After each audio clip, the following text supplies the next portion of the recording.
Assalamualaikum warahmatullahi wabarakatuh. Waalaikumsalam warahmatullahi wabarakatuh.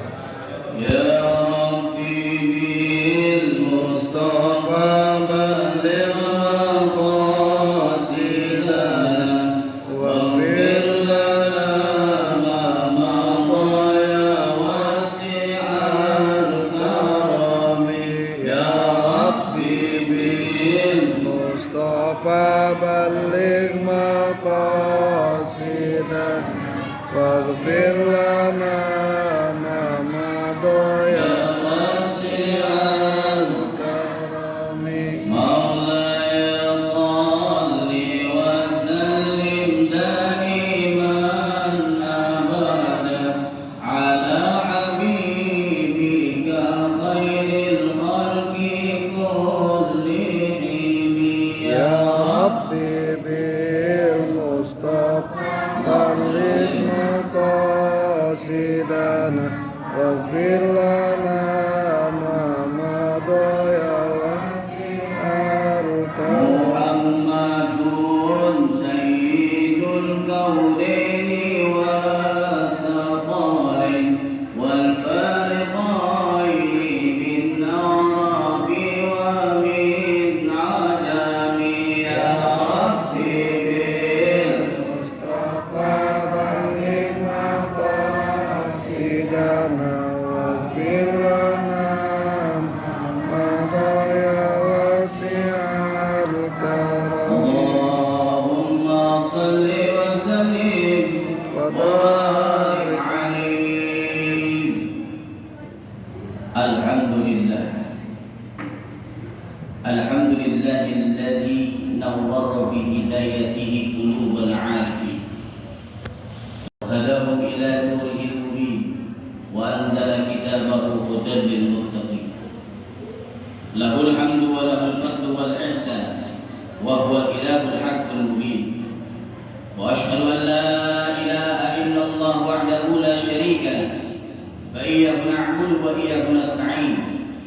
Wa ashhadu anna sayyidana wa nabiyyana Muhammadan 'abduhu wa rasuluhu sayyidul anbiya wal mursalin wa imamul muttaqin wa qa'idul ghurril muhajjalin.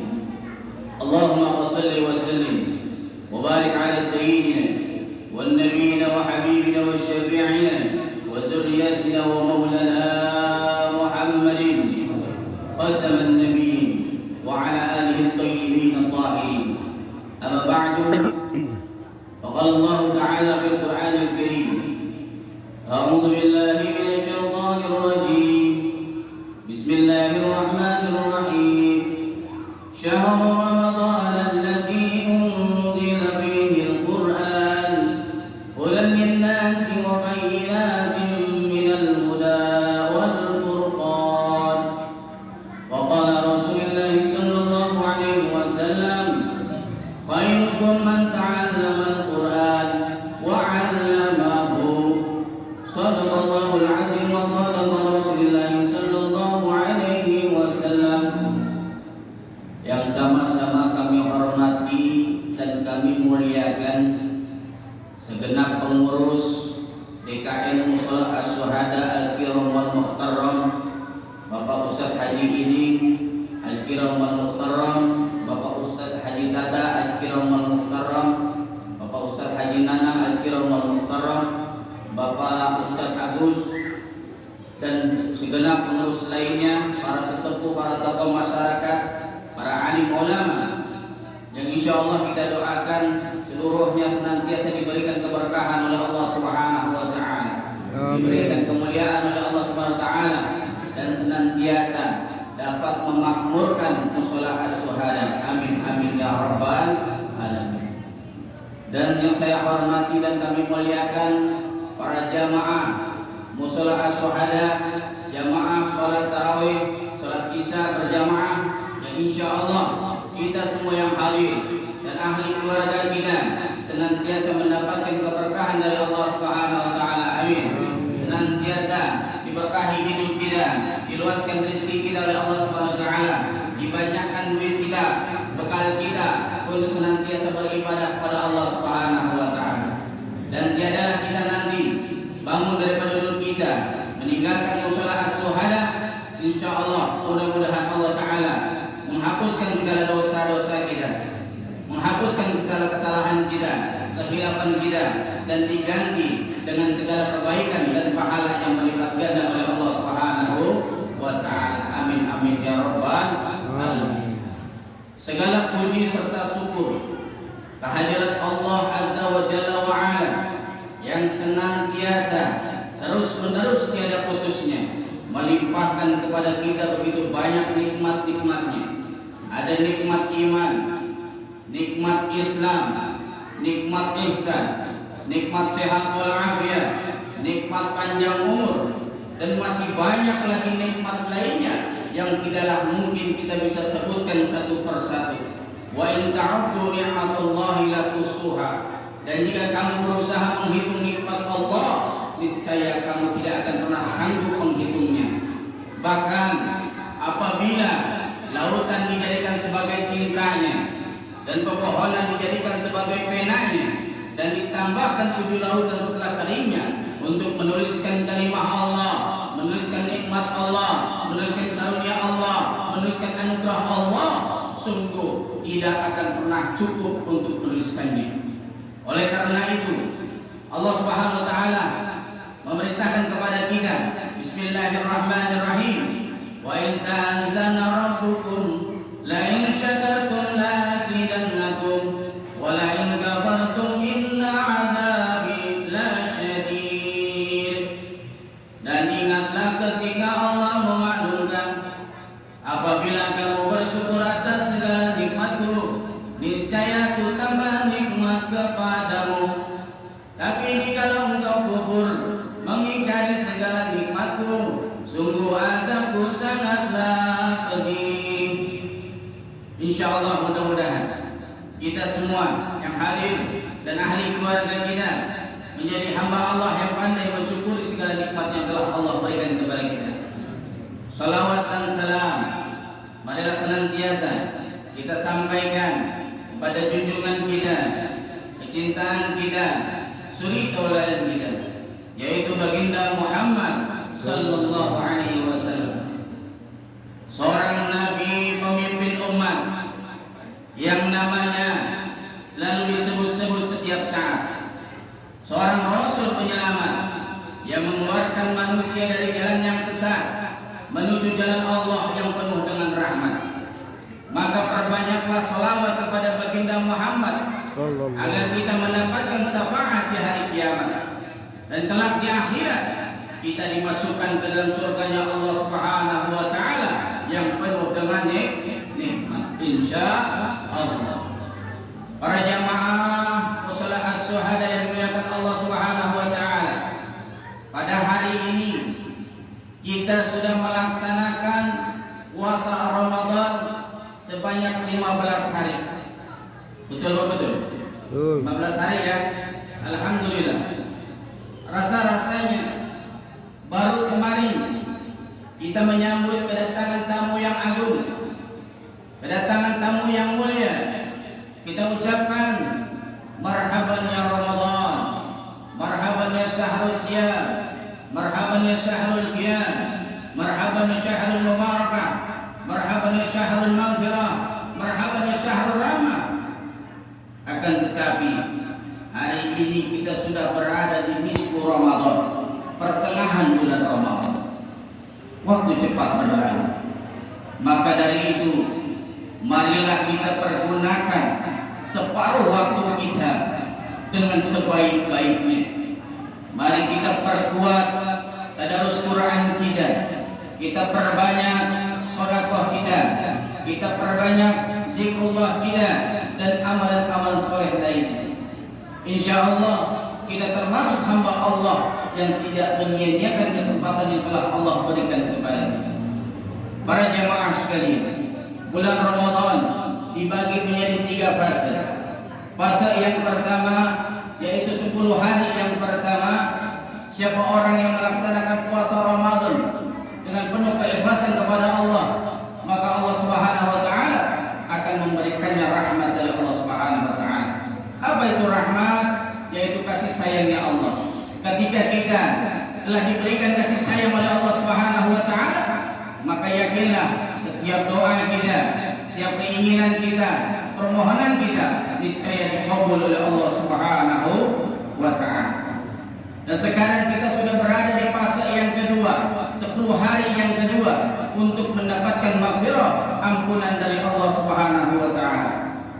Maka ketika di 10 hari yang kedua ini, jangan heran apabila badan rasa-rasa panas, perut makin terasa lapar, tenggorokan masih merasa kering. Karena apa?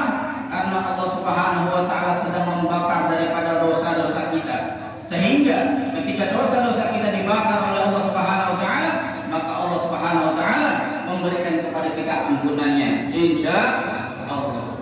Bagaimana Rasulullah sallallahu alaihi wasallam bersabda, "Man shama ramadhana imanan wa ihtisaban, ghufira lahu ma taqaddama min dzambi."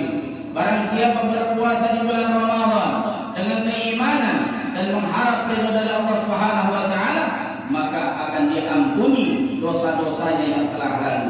Umur kita 30 tahun, Allah ampuni segala dosa-dosa kita selama 30 tahun.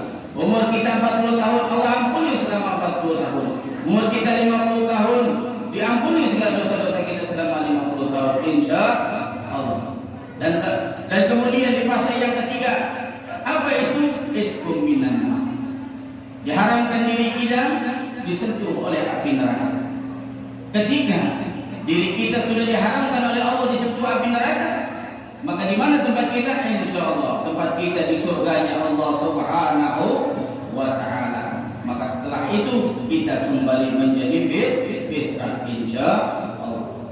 Saat ini kita sudah berada di pertengahan bulan Ramadan. Ada peristiwa yang sangat luar biasa, peristiwa yang sangat bersejarah di seluruh alam semesta, peristiwa yang sangat penting bagi umat manusia, bahkan umat muslim sedunia. Peristiwa apa itu? Peristiwa nuzulul Quran. Insyaallah akan dilaksanakan esok, ya, pada malam 17 Ramadan. Bagaimana Allah Subhanahu wa taala berfirman di dalam Al-Baqarah, dalam Al-Quran surat Al-Baqarah ayat 185, Bismillahirrahmanirrahim. Syahrul Ramadan alladzi unzila fihi al-Qur'an hudan lin-nasi wa bayyinatin minal huda wal furqan. Bulan Ramadan adalah bulan yang di dalamnya diturunkan Al-Quran sebagai petunjuk bagi manusia dan penjelasan dari segala petunjuk-petunjuk itu, dan sebagai furqan, pembeda antara yang hak dengan yang batil. Allah turunkan Al-Quran kepada kita semua, hudal linnas, untuk menjadi petunjuk bagi manusia, hudal lil muttaqin, petunjuk bagi orang-orang yang bertakwa. Dan Al-Quran juga dijadikan oleh Allah Subhanahu wa taala sebagai mukjizat untuk baginda Muhammad sallallahu alaihi wasallam. Ketika Allah Subhanahu wa taala turunkan mukjizat kepada para nabi dan rasulnya, maka akan disesuaikan dengan zamannya pada saat itu. Kita ingat sejarah daripada Nabi Allah Musa alaihissalam ketika menghadapi Raja Fir'aun dan para penyihir-penyihirnya.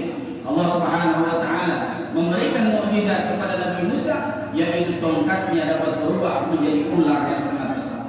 Lalu ularnya Nabi Musa memakan daripada ular-ular yang dibuat oleh para penyihir-penyihirnya Fir'aun, sehingga para penyihir-penyihir Fir'aun bertobat, beriman kepada Tuhan Nabi Musa, yaitu Allah Subhanahu wa taala. Begitu pula ketika Allah memberikan mukjizat kepada baginda Muhammad sallallahu alaihi wasallam. Karena di zaman Nabi Muhammad adalah zamannya penyair, zamannya sastra, maka dijadikan Al-Quran sebagai mukjizat untuk baginda Muhammad sallallahu alaihi wasallam. Ketika Rasulullah sallallahu alaihi wasallam membacakan ayat suci Al-Quran kepada orang-orang kafir, mereka orang-orang kafir terperangah, kaget luar biasa mendengarkan keindahan Al-Quran yang penuh dengan makna, dan memiliki nilai sastra yang sangatlah tinggi. Mereka bertanya-tanya dari mana Muhammad belajar, dari mana, karena yang mereka tahu bahwa Nabi Muhammad adalah Nabi Ummi, orang yang buta huruf. Disinilah bukti nyata bahwa Al-Quran bukanlah buatan tangan manusia. Al-Quran bukanlah buatan Nabi Muhammad SAW, tapi Al-Quran merupakan firman dari Allah Subhanahu wa Ta'ala. Maka dari itu Allah Subhanahu wa Ta'ala menantang kepada orang-orang kafir di dalam surat Al-Baqarah ayat 23. Allah Subhanahu wa Ta'ala berfirman, Bismillahirrahmanirrahim, wa in kuntum fi raibin mimma nazzalna 'ala 'abdina, dan jika kamu masih meragukan tentang Al-Quran yang kami turunkan kepada hamba kami yaitu Muhammad, fa'tu bi suratin min misli, maka buatlah satu surat saja semisal Al-Quran. Wada'u syuhada'akum min dunillahi in kuntum shadiqin, dan ajaklah penolong-penolong kamu selain Allah jika kamu orang-orang yang benar. Oleh karena itu tidak ada satupun makhluk manusia yang dapat menandingi Al-Quran, meskipun ada yang mencoba yang bernama Musailamah Al-Kadzab. Nama aslinya adalah Musailamah Al-Habib, lalu dijuluki Al-Kadzab. Kenapa? Karena adalah pembohong besar, pendusta. Maka Musailamah Al-Kadzab itu adalah Musailamah pembohong yang nyata. Oleh karena itu Rasulullah SAW bersabda kepada kita, khairukum man ta'allama Al-Quran wa 'allamahu. Sebaik-baik kamu adalah yang mempelajari Al-Quran dan mengamalkannya. Kata mengamalkannya di sini dapat kita artikan yang pertama, menjalankan segala perintah Allah yang ada di dalam Al-Quran dan meninggalkan segala larangan Allah yang terdapat di dalam Al-Quran. Ulaika 'ala hudan min rabbihim wa ulaika humul muflihun. Itulah orang-orang yang mendapatkan petunjuk dan itulah orang-orang yang beruntung. Begitu besar pahala kita untuk membaca Al-Quran. Bahkan Rasulullah SAW bersabda di dalam hadisnya, man qara'a harfan min kitabillahi falahu hasanah. Barang siapa membaca satu huruf daripada Al-Quran akan mendapatkan satu kebaikan. Wal hasanatu bi asyri amsalihha, dan satu kebaikan itu dibalas 10 kali lipatnya. La aqulu alif lam mim hakun. Aku tidak mengatakan alif lam mim itu satu huruf, walakin alif hakun, walam hakun, wa mim hakun. Akan tetapi alif satu huruf, lam satu huruf, dan mim satu huruf. Mudah-mudahan kita semua senantiasa menjadi hamba Allah yang senantiasa mendekatkan diri kepada Allah dengan membaca Al-Quran. Karena barang siapa yang menjadikan Al-Quran sebagai sahabatnya, sebagai teman karibnya, dan senantiasa menjadikan Al-Quran sebagai pedoman hidupnya, maka di akhir zaman, di hari kiamat nanti, Allah Subhanahu wa Ta'ala mendatangkan Al-Quran sebagai apa? Sebagai syafaat untuk diri kita yang senantiasa membaca Al-Quran. Amin amin ya rabbal alamin. Mudah-mudahan apa yang disampaikan dapat bermanfaat. Lebih kurangnya saya mohon maaf. Billahi taufiq wal hidayah wal ridha wal inayah. Assalamualaikum warahmatullahi